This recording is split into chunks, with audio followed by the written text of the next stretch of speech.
La dernière fois, j'ai été clair en disant que lorsque l'onction descend sur la vie d'un homme, l'onction fait quoi? L'onction le distingue. Le rôle de l'onction, c'est une mise, c'est-à-dire l'onction, non seulement l'onction expose, mais avant d'exposer, l'onction nous sépare. L'onction nous différencie de la masse et des autres. C'est la même chose lorsque Jésus a été envoyé. L'onction qui était sur lui faisait la différence. Pourquoi il est dit dans Hébreu qu'il a été placé au-dessus de ses égaux. Ses égaux, ses semblables sont en réalité les hommes qui sont à sa ressemblance. Parce qu'il était également un homme lorsqu'il est venu sur la terre. Mais ce qui marquait la divinité en Jésus, c'était l'onction de Dieu qui était sur lui. Parce que Christ veut dire oint de Dieu. Christ veut dire l'homme appelé de Dieu, le serviteur de Dieu. La partie ointe de Christ, de Jésus. Parce que Christ, c'est la partie divine. C'est la divinité en lui. Et lorsqu'un homme reçoit l'onction de Dieu, il reçoit la partie de la divinité dans son corps. Ainsi, le corps commence à cohabiter avec la divinité, commence à œuvrer avec Dieu, commence à interagir avec Dieu. Voilà pourquoi il est important que le corps puisse commencer à s'habituer aux activités spirituelles, aux activités qui sont les activités de Dieu, les choses de Dieu, les choses d'en haut, pour ne pas être déconnecté dans le service. Voilà pourquoi les joints sont ceux qui servent au temple, qui servent Dieu, et ils doivent être constamment attachés aux choses de Dieu. Lorsque nous commençons à se détacher des choses de Dieu, des choses de l'esprit, le corps commencera à se valoir.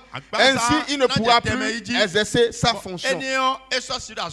Alléluia. Et quand je parle de loin ici, je ne parle pas seulement des hommes de Dieu qui ont reçu un ministère d'autorité.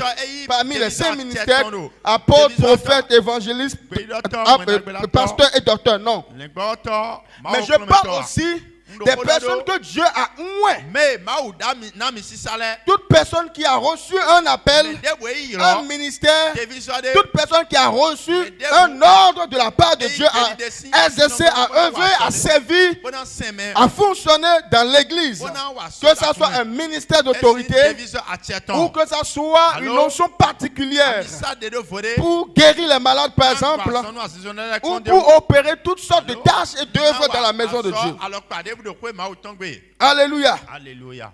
Ainsi, lorsque l'onction descend, l'onction commence à faire quoi? L'onction commence à créer la différence.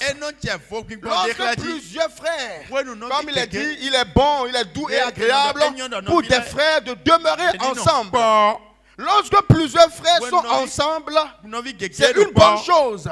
Mais lorsque l'onction descend parmi ses frères sur un des frères, alors Dieu commence à le distinguer, à le différencier.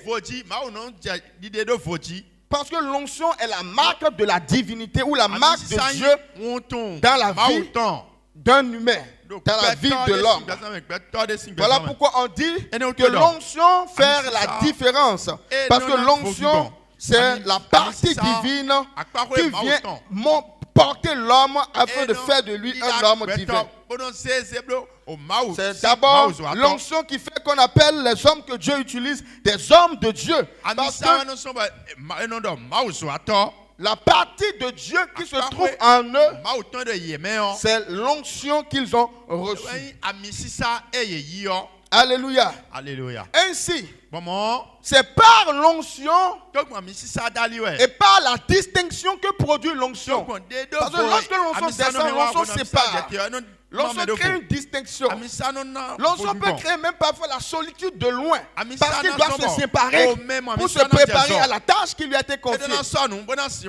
Comme Jésus, qui lorsqu'il a été appelé, ayant été baptisé par Jean-Baptiste, qu'est-ce que la Bible dit? L'Esprit le conduisit dans le désert. Parce qu'il faut qu'il aille dans le désert pour se préparer. Lorsqu'il revient du désert, il revient étant rempli du Saint-Esprit.